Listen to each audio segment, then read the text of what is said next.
Hey there, Wolfpack fans. It's me again, Kenton bringing you another episode of Locked On Wolfpack. And folks, today I'm going to be talking about a few basic things about the game because I'm giving you a pregame and postgame episode today for the matchup against ECU, the season opener.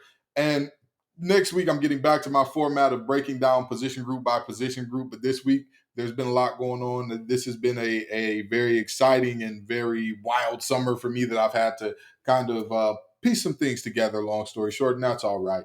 But with that being said, we're going back to the position group breakdowns day by day throughout the week, as well as any other updates. But for this game, I've been hearing a lot of people talk about the last 10 games and, ODU upset Virginia Tech in the last 15.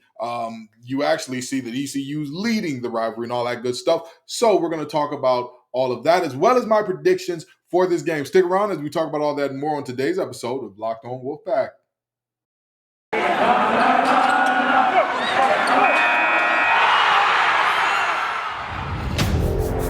You are Locked On Wolfpack, your daily podcast on the NC State Wolfpack, part of the Locked On Podcast Network, your team every day.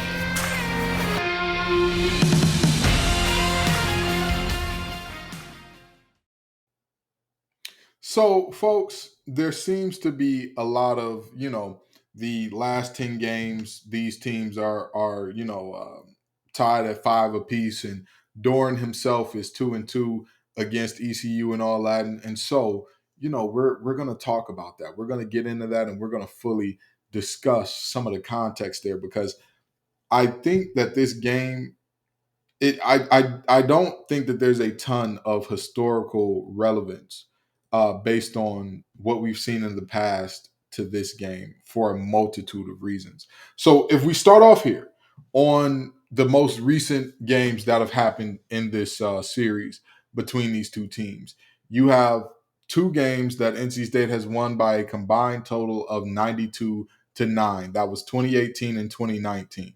But let's not even talk about the wins. We'll go back to the losses. 2016, a 33-30 loss down in Greenville. And the 2016 loss was Ben Finley's first ever year being a starting quarterback.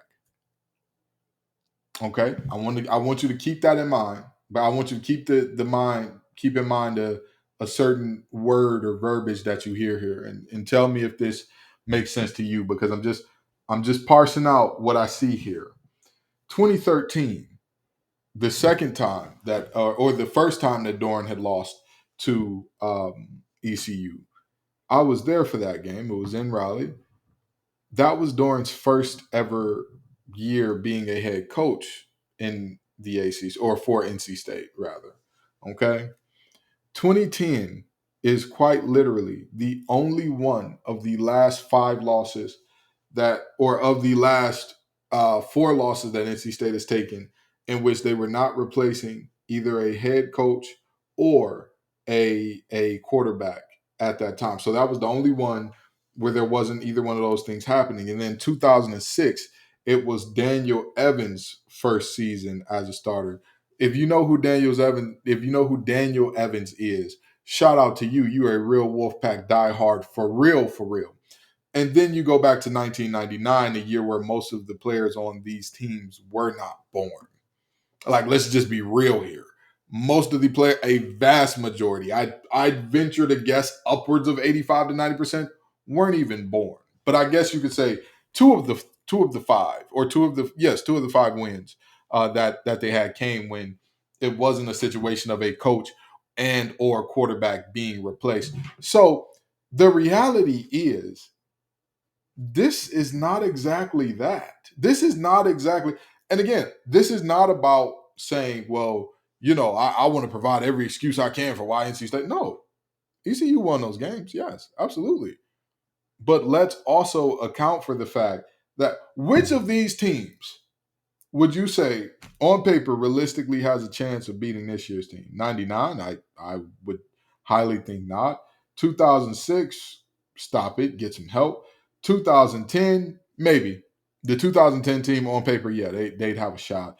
2013, I was there for that game. I was there for that team. I tore my Achilles and I was sidelined that year. We went blow for blow with Richmond that year. 2016, Ryan Finley's first ever year starting. I don't think they could compete either. So there's some relevance there. And then if you're going back 15 games, this is not a yearly series. So when you're going back 15 games in this series, you're going back to darn near the 80. Actually, no, you're going into the 80s. Yeah, you're absolutely going into the 80s.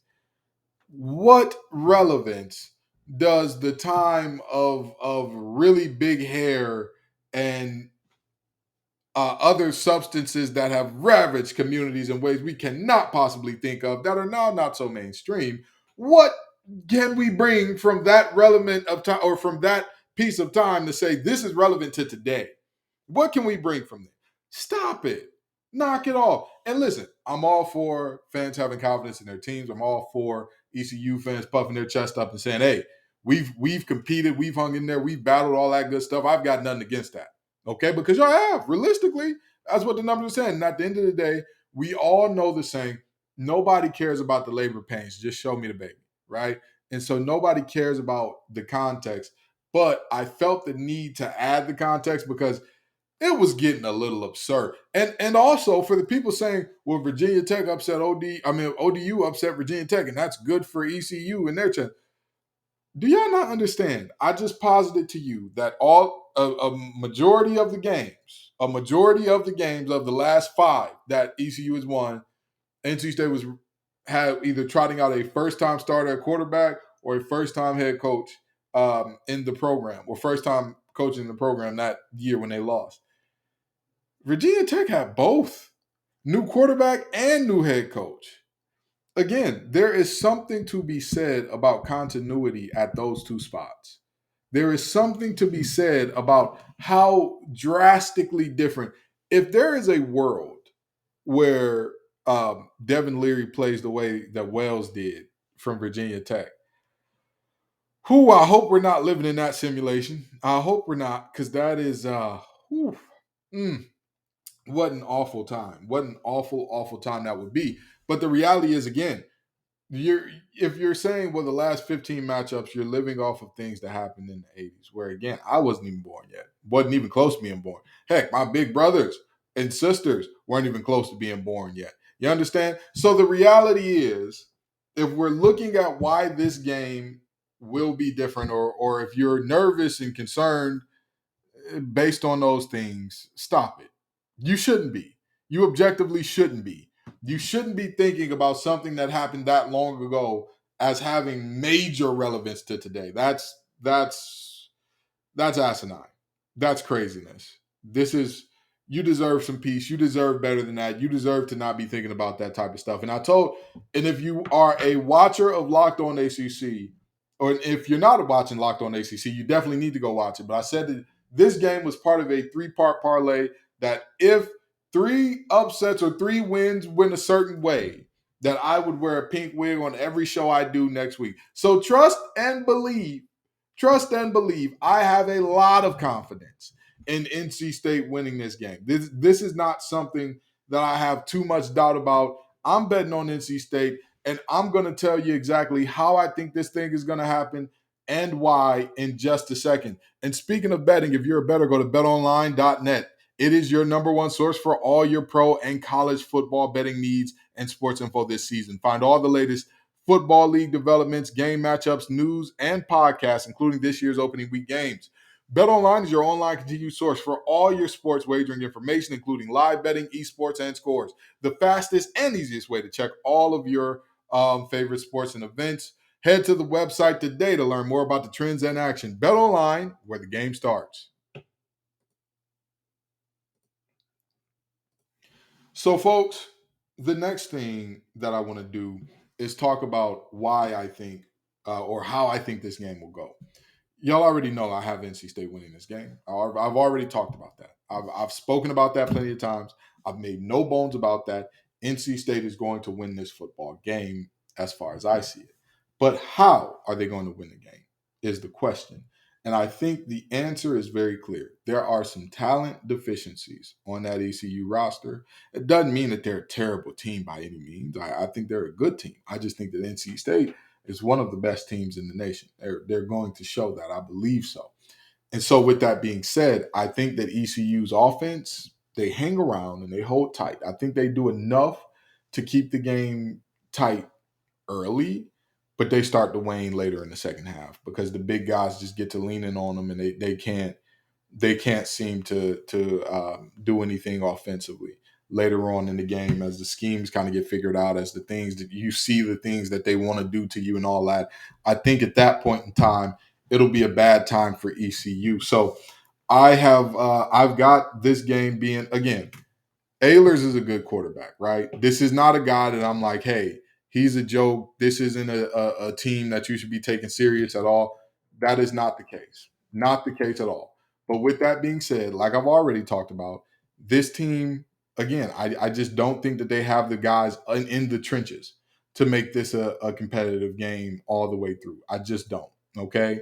And if they can prove to me the contrary today, if they can prove the contrary to me today, then listen, I am not going to be above getting on this show and saying I was wrong. I've done it before, have I not? I have gotten on this show before and said, hey, I was wrong. Things were not as I thought they were going to be. And again, Holton Ahlers is a very, very experienced gunslinger. He's done this thing for a while. He's definitely more of a pocket passer than a guy who's going to do things with his legs. But the reality is, I think that he's going to make some mistakes that are going to cost that team in pivotal moments. And the reality is that I think will be the difference. I think just a few moments where Holton Ahlers makes some mistakes later in the game, as well as NC State's ability to get home, that'll be the difference ultimately. And on top of that, I really it's tough for me to say, hey, their running game is that you're not going to see any movement or anything going there, because the reality is NC State's running game isn't all that prolific either. But again, when you're talking about where you will want to start your season and all that good stuff, if you're looking at this NC State offensive line and saying, where would they be able to get some movement? Who is a team that they'd be able to get some movement against? You would think ECU would fall up in that category. And so, like I said, the game, I believe it starts off with both teams scoring a little bit, but as the time wanes on and as NC State gets starts to basically just wear them down and lean on them more and more and more, next thing you know, you're going to look up and you're going to be saying, oh man, this thing is over. This thing is over already, and it's looking real hard for ECU to do anything to come back. Because again, this ain't 1986 or 87 or 99 or wherever went before. Again, most of these guys were born. Like, that's just the reality.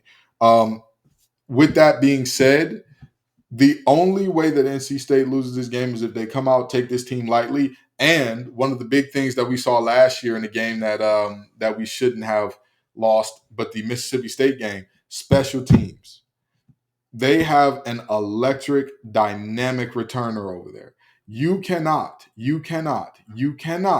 go to sleep on their return man and just say, well, we're going to be okay. There's no way for us to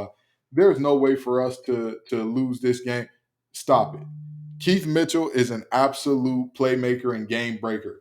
If the special teams goes to sleep, if these guys say, oh, we've got it in the bag, we don't need to worry about it, and then we let Mitchell get loose, it's going to be a long day.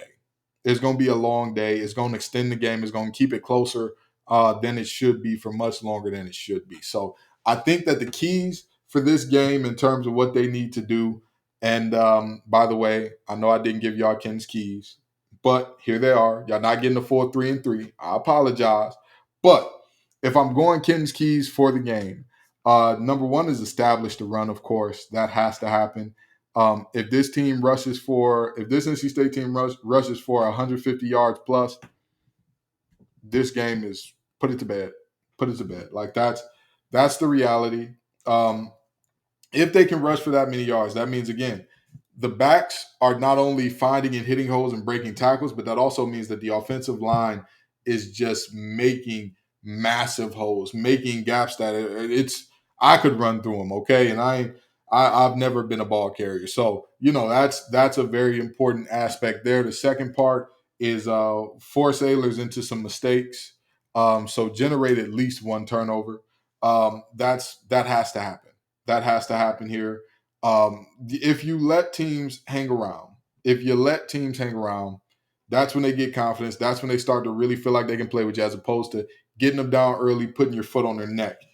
And the third thing would definitely be Devin Leary has to play up to who he is, right? He's got to start this thing off. He's got to have 300 plus total yards if they're going to win this thing.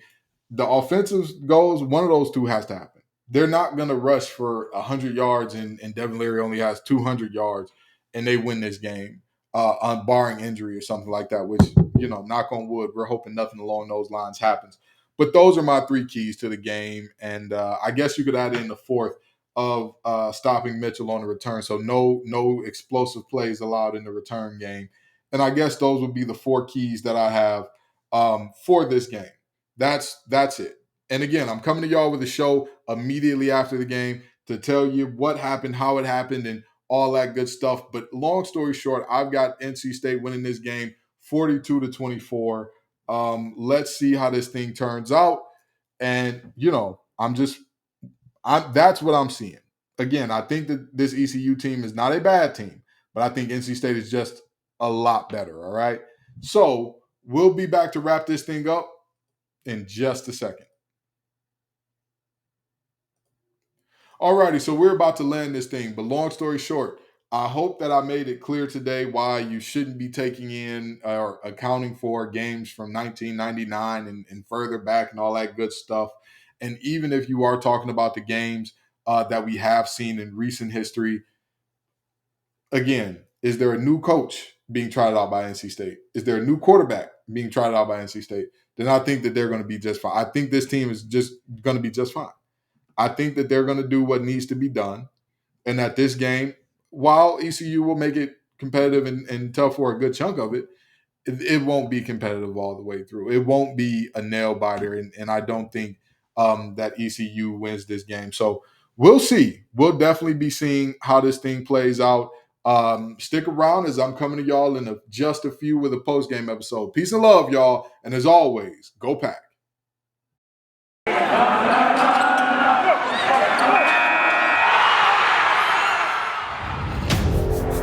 You are Locked On Wolfpack, your daily podcast on the NC State Wolfpack, part of the Locked On Podcast Network, your team every day.